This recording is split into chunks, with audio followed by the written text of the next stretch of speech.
Greetings everyone! We are the BSIT students from Pamantasan Ng Cabuyao and we are the group of Winning the Pooh. You can get a pen and a paper to take notes while watching our video.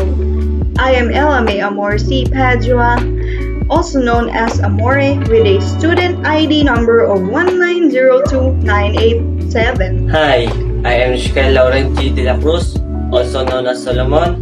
My student number is 2101046. I am Ignacio, also known as Mr. Professor, student ID number 1902697. I am Polinar, also known as RK. My student number is 1904192. I am Revilyn Joy R. Salasiban, also known as Ligaya, student ID 1902232. Today, can someone guess what's our lesson for today's discussion? About issues in school? Another one. Rules and regulation? Our topic is all about should fraternities and sororities, League of Filipino Students, Gabriela, KMU, and other left-leaning and cause-oriented groups be allowed in our university? What are fraternities and sororities? Fraternity and sorority are primarily social organizations that have brotherhood and sisterhood, most impacting undergraduates or graduate students in college. They have aims and lifelong commitments among the leaders and members. As a further matter, they run the organization together so it reaches enhancement. Fraternity consists of male members, while sorority consists of female members. You're both correct. Fraternities have advantages and disadvantages. Whenever the recruitment goes on successfully, then it gives privileges such as finding jobs easily, providing for the needs of its members, receiving financial assistance, and developing leadership skills. With this, the members of this group build a strong connection with people that have more opportunities to be given to them. In line with the University of the People 2021, joining the sororities will help you to aim higher in education. There is the availability of study rooms that offer group study with your sister. So let's proceed to the disadvantages. Ethics affects human behavior by doing such legal or illegal action.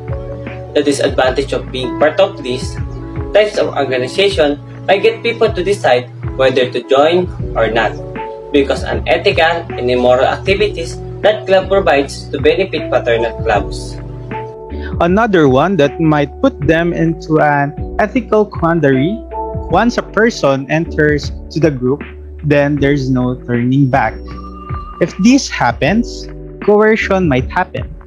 As stated by Buwan 2017 in an article entitled "What's Happening to Hazing Cases in the Philippines?", a victim was told they cannot quit. If they would, they will be hunted and be killed. Threatening occurs and considers a negative behavior. Ethical egoism can relate to fraternity and sorority, as joining and recruiting is a type of self-interest for the benefits. As a further matter, relativism can occur because of the reasons and its principles. An approach to ethics might be applied ethics, as this one is a controversial topic, especially when there are recent cases about it. There are benefits of being a fraternal member. The group positions to disallow. Why?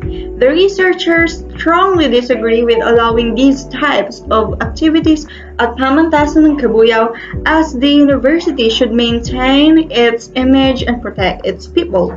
Moreover, some laws prohibit such actions. As published by the Official Gazette that was signed in 2018, the Republic Act 11053 is an act that prohibits hazing and regulates other forms of initiation rights of these organizations. There would be violations and penalties for those who are proven guilty. Code of ethics also relate to this topic, as they use social media platforms as a tool of recruiting members. This can improve the faster dissemination of information among organizations. People can join an event online and keep track of it. We are going to tackle now about the League of Filipino Students, Gabriela, KMU, and other left-leaning and cause-oriented groups. League of Filipino Students was formed on September 11, 1977. It was during Marcos's era. LFS consists of Filipino students or youth that protest for their democratic rights, and by that, they are considered a national democratic mass organization. Mostly, youth leaders are from a family who are supposedly victims of martial law. Gabriela consists of women who claims to be advocates of human rights. It was founded in April 1984. Gabriela stands for General Assembly Binding Women for Integrity, Reform, Leadership, and Action. Gabriela organization was named after Gabriela Silang. We all know that Gabriela Silang bravely fight with the Spanish even her life will be at risk. She also the first woman who led a rebellion. There are 7 deadly sins against women. Number 1 is sex trafficking and prostitution. Number 2 is domestic violence. Number 3, rape, incest, and sexual abuse. Number 4, sexual harassment. 5, violence as a result of political repression. Number 6, sexual discrimination and exploitation.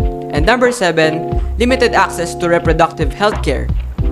Kilusang Mayo 1 or KMU or May 1st Labor Movement is a Filipino labor trade union that promotes militant unionism in a variety of industries, including food and agriculture, oil and dam projects, constructions, and so on. Military authorities have long suspected the KMU of being a legal front for the Communist Party of the Philippines, or stands for CPP, and a recruiting ground for the party's armed wing, the New People's Army, or what do we call NPA. The United States, European Union, United Kingdom, Australia, Canada, New Zealand, and the Philippines have all designated the CPP and PA as a terrorist group, as written by Che Balikte on the Philippine News Agency website in the year of 2015. One of the benefits of having a left-leaning or cause-oriented organization is that everyone may have a community group that can speak, advocate, and opposes their own opinions. According to American writer Justin Clarebut, we feel a sense of belonging when we are a part of a lively community. It not only allows us to interact on a personal level and encourage each other, our own environment's continual improvement, but it also gives everyone who is unable to speak up an equal chance. On the other hand, left-leaning or cause-oriented groups may produce a lack of peace as a result of unethical behavior by those with opposing opinions. This may create barriers between many people on the campus, and it may also be a source of moral disobedience. Furthermore, cause-oriented groups may engage in person impersonation, which compromise the privacy of some individuals within the organization. It may exploit personal information and engage cyber phishing for the aim of obtaining money or ransom. Phishing is a type of social engineering assault that is frequently used to obtain sensitive information from users, such as login credentials and credit card details. It happens when a hacker poses as a trustworthy entity and convinces a victim to open an email, instant message, or text message. When a malevolent actor uses someone's online identity to achieve financial benefits, such as getting loan in their names, or asking family and friends for money, or to harass, intimidate, or threaten their victim. This is refers to as online impersonation, according to Antonia Dean, a digital content creator, 2022. This can only demonstrate that there are numerous possible outcomes when it comes to joining a left-leaning or cause-oriented group. Thus, it is advised to think carefully before getting involved. Despite the given pros of PnC allowing these groups, the disadvantages of allowing them superiors the most. Pamantasan ng Cabuyao shall not tolerate any of these issues, not just to protect the university itself, but also the information of every student they accommodate. According to Pamantasan Ng Cabuyao vision, it aims to develop students into globally competitive professionals and leaders, but this doesn't mean students should be joining these groups. Dangal ng bayan can still be a competitive in terms of work and for the community and nation. They also aim to be value-laden, based on the given left-leaning or cause-oriented groups that are prone to rally and fight against the government.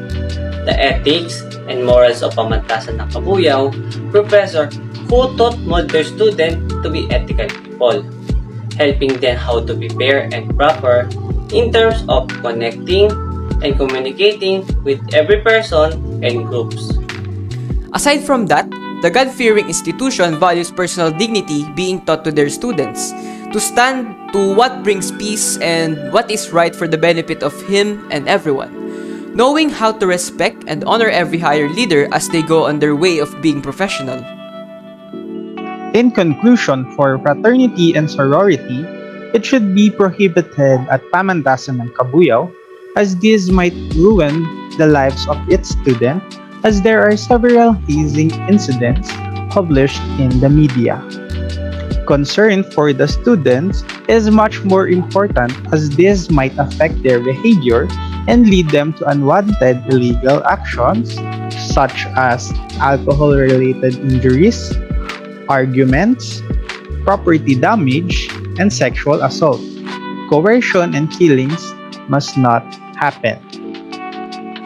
For League of Filipino Students, Gabriela, KMU, and other left-leaning and cause-oriented groups should not be allowed in Pamantasan ng Cabuyao, and only academic and arts organizations and other clubs should be allowed and entertained within the university.